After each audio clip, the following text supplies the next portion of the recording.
within what you just said, bringing in, I know you're very political and you're very well informed, bringing in everything from the Middle East, what's happening right now, into our own personal world, that is really taking on, and it's like hovering over us, a cloud of darkness that it really, people who are watching the news, it's enveloping them with fear. I'm seeing with my clients and, you know, people around me, colleagues, everyone's in a state of fear and just grabbing, I need something now, or I'm hungry for safety and security. Nobody feels secure. How do you address that? And that's part of the reason people are saying, well, I want a rich person. I need a person like this because I don't know if I could do it anymore, because it's seeping into our consciousness that you're next. You know, something bad's going to, and everyone has cancer. Everyone knows somebody who has cancer. You're next. So it's like, I need somebody because I need someone to take care of me or to nourish me or to love me.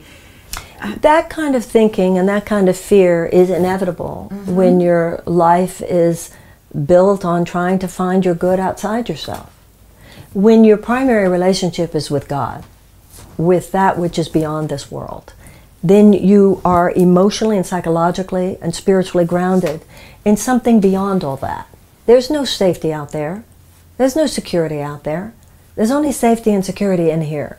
The only safety and security is in giving and receiving love. You know, you were telling me earlier, you went into some situations that most people would have said, oh, that could be dangerous, but you were grounded in something within yourself. Life changes, so they say they want something grabbed to be secure. Well, whatever circumstance they think is going to be secure might not be secure tomorrow. I mean, the world changes, and if you live with a place of constantly striving to get something that you think will make you secure, and then if you get it, oh my God, you have to strive to make sure it doesn't go away, that's grasping. That's what the Buddha would talk about as grasping. There is no peace there, and there is no security there. So, once again, the only real problem is the separation from love. Enlightenment is when you shift from body identification to spirit identification. And that means stuff will happen or it won't happen. Go into that a little more. I love that. Body identification and spiritual identification. Well, it's from the Course in Miracles, and it says enlightenment is a shift in self-perception from body identification to spirit identification. On the realm of the body, you're not perfect and nobody else is. But on the level of spirit, we all are perfect. On the level of the body, you were born a minute ago and you're going to die somewhat soon, no matter how old you live to be.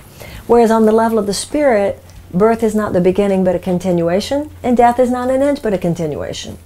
On the level of the body, it's all about what other people did or what you did or who said what or who did what and who has what and what your resume is and what your successes were and what your failures were and what other people think of you.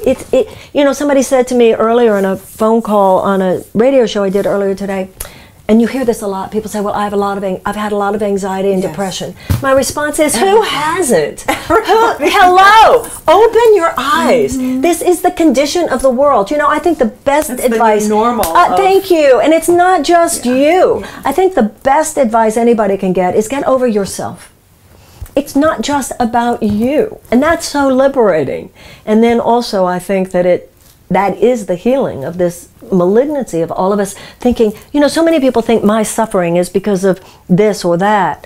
But when you really look, so much of the suffering that we're going through individually is because of larger collective issues. Many of the people you talked about, people getting cancer. Well, hello, it's not just about you. It's also about Monsanto. It's also about the GMOs. It's also about the carcinogens. It's about our environmental policies. It's not just about you. And if you think it's just about you, that's a terrible setup because it's keeping us from acting collectively. A lot of people say, I've been really depressed because I can't find a job. And I'm very financially insecure, so I'm depressed and anxious about that. Well, hello, you haven't been involved collectively in dealing with the fact that for decades we've been siphoning off in this country through banking policies, trade policies, and tax policies, the major wealth of this country into the hands of a very few. So I think that when you were talking about politics, that's why you can't separate politics.